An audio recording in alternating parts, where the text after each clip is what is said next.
UT इस नाते से रहेगा और उसका कंट्रोल जो है केंद्र सरकार वो देखेगी। तो इस प्रकार से अलग अलग स्टैंड उस समय के ये एक भ्रम की स्थिति पैदा हुई और वो चीज़ बाद में फिर सुप्रीम कोर्ट में गई है और सुप्रीम कोर्ट में न केवल चंडीगढ़ का विषय बल्कि पानी का विषय, SYL का मुद्दा, क्योंकि SYL पर भी कई प्रकार के निर्णय आए और उन सब निर्णयों में एक उलझन पैदा हुई। सुप्रीम कोर्ट में 2002 का फैसला है कि SYL से जो पानी है उस पानी का अधिकार हरियाणा का जो है हरियाणा को मिलना चाहिए, SYL की खुदाई होनी चाहिए। एग्जीक्यूशन ऑर्डर 2003 में आया सुप्रीम कोर्ट का। सुप्रीम कोर्ट के एग्जीक्यूशन ऑर्डर में लिखा गया कि आप लोग यानी CPWD केंद्र सरकार 4 महीने के अंदर अंदर इस पर काम शुरू कराए। इस बीच में पंजाब ने एक और कंट्रोवर्शियल एक्ट पारित कर दिया था जिसमें ये पानी का जो हिस्सा है या जो ऑर्डर है उसको निरस्त करने का काम किया, जो कि इलीगल था। लेकिन इलीगल एक्ट के होने के बावजूद भी उस समय जो प्रेसिडेंशियल रेफरेंस के लिए भेजा गया तो प्रेसिडेंट साहब को रिजेक्ट करना चाहिए था, उन्होंने उसको सुप्रीम कोर्ट में भेज दिया और 2004 से 2016 तक 12 साल तक ये लटका रहा। 2016 में हमने आने के बाद अर्ली हियरिंग का प्रोसेस शुरू कराया और सुप्रीम कोर्ट ने हमारे उस के ऊपर मोहर लगाई। उनका जो एक्ट है पंजाब का 2004 का उसको निरस्त किया और पानी का जो अधिकार हमारा हरियाणा का वो बदस्तूर जारी रहा।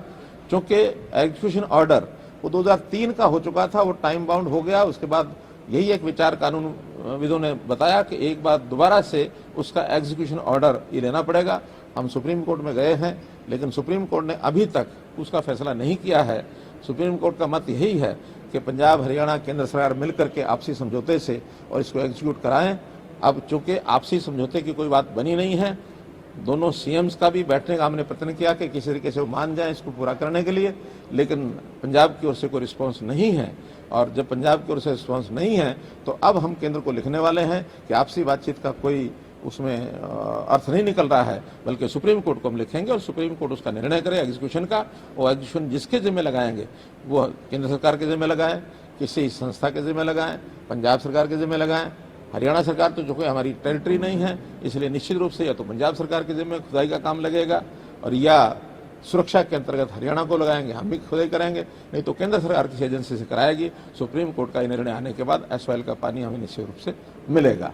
आज चंडीगढ़ में हमारा अलग हाई कोर्ट हो, इसकी भी हमने उसमें डिमांड रखी है कि चंडीगढ़ का हमारा जो अधिकार है तो उसमें सुप्रीम कोर्ट हाई कोर्ट भी हमारा अलग से यहाँ स्थापित हो, इसकी मांग भी हमने उस रेजोल्यूशन में की।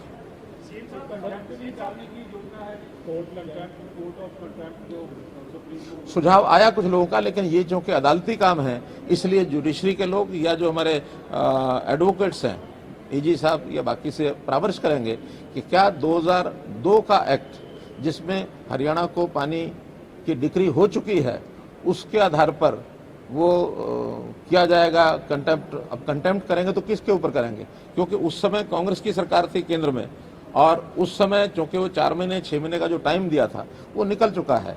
तो अब ये दोनों अलग अलग राय हैं कि उस समय का कंटेम्प्ट इसलिए शायद लागू होगा कि नहीं होगा क्योंकि वो विवाद खड़ा हुआ और प्रेसिडेंट रेफरेंस के कारण से 2016 में उस एक्ट की वैधता बनी है।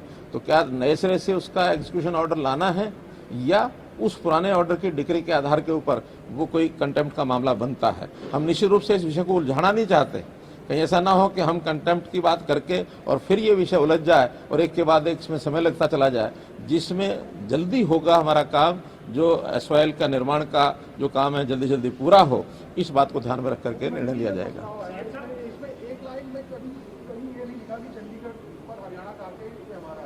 लिखा है ना, पूरा लिखा है। आप ऐसा है, सुनिए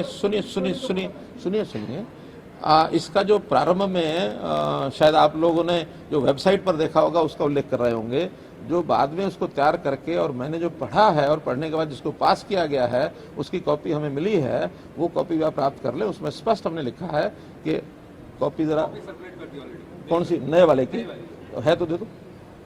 तो जो नया हमने रेजोल्यूशन पास किया है उसके अंदर स्पष्ट लिखा है कि हरियाणा के ऊपर, हरियाणा का चंडीगढ़ के ऊपर पूरा अधिकार है।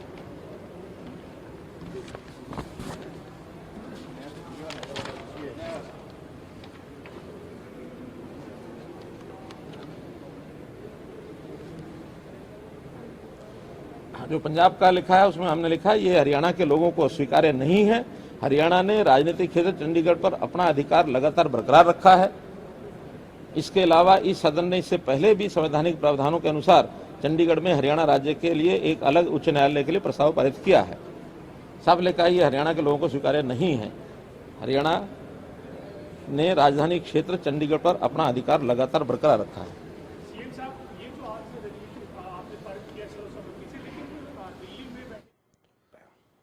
उपस्थित था तो थोड़ी बातचीत चलने के बाद उन्होंने कहा कि हम आपस में बाद में बैठ के बात करेंगे, लेकिन उसके बाद मैंने बार बार संपर्क किया, कभी उन्होंने उत्तर नहीं दिया। अब चूंकि कोविड का समय था, कोविड के समय में बहुत ज़्यादा इस विषय को आगे हम प्रसूं भी नहीं कर पाए और सुप्रीम कोर्ट में भी तारीख बार बार मांगने के बाद भी उनकी तिथि यानी निश्चित नहीं हो सकी। अब चूंकि कोविड भी खत्म हो गया है, वहाँ चुनाव भी हो गए हैं, आखिरी जब कुछ समय बचा था तो हमें भी यही एडवाइस किया गया अब चुनाव के समय में इसको इशू नहीं बनाना चाहिए। हम भी एक सद्भावना बनाए रखने के लिए इसको चुनावी मुद्दा नहीं बनाना चाहते थे। अब चुनाव खत्म होते ही इस प्रकार से 4 दिन के बाद ही इसको मुद्दा बनाएंगे, इसका भी समझ से परे है। इसलिए क्यों इन्होंने इस मुद्दे को खड़ा किया है, किस लाभ के लिए किया है या किसी दबाव में किया है, ये अब उनसे पता लगेगा, तब पता लगेगा। वो भी हमने इस रेजोल्यूशन में लिखा है कि जो ये निरंतर लगातार संख्या हमारी जो अधिकारियों की, प्रशासनिक अधिकारियों को कम हो रही है, इसको भी बहाल किया जाए। जैसे पहले 60-40 की रेशो थी, उसी रेशो में अधिकारियों को रखा जाए।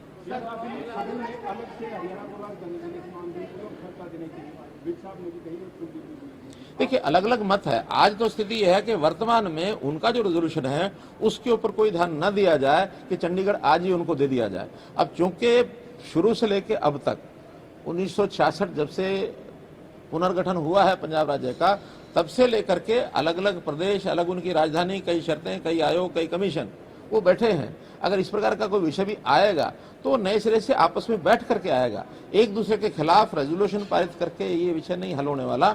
अगर ऐसा कोई समझौता होता है, अगर हर विवाद के समझौते होते हैं, सम्मानजनक तरीके से दोनों प्रदेशों को अगर कोई वे आउट मिलता है, केंद्र सरकार उसमें सहयोगी होती है, तो जो विषय आएगा भविष्य में देखा जाएगा। मुख्यमंत्री जी, अभी नित्यानंद राय ने लोकसभा में कहा है कि चंडीगढ़ में अधिकारियों की नियुक्ति का कोई निर्धारित रेशियो है ही नहीं।